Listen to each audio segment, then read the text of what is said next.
Labis na ikinagulat at ikinabahala ng mga tagahanga ang muling pag-amin ni Gary Valenciano tungkol sa kanyang kalagayan pangkalusugan.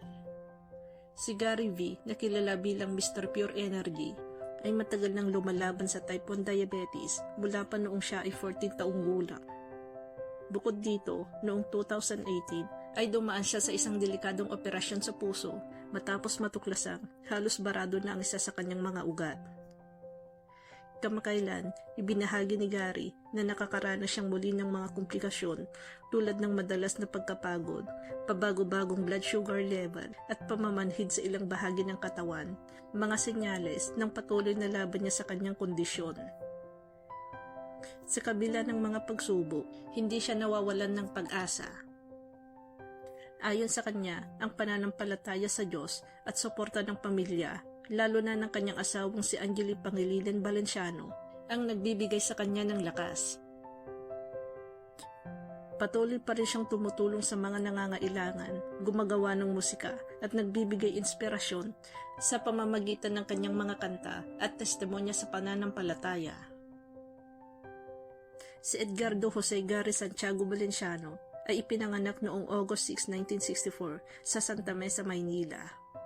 Isa siyang singer, songwriter, dancer at music producer na itinuturing na isa sa pinakamatagumpay na OPM artist sa bansa. Nakilala siya sa kanyang mga hit songs tulad ng Take Me Out of the Dark, Warrior is a Child, Sana Maulit Muli at How Did You Know.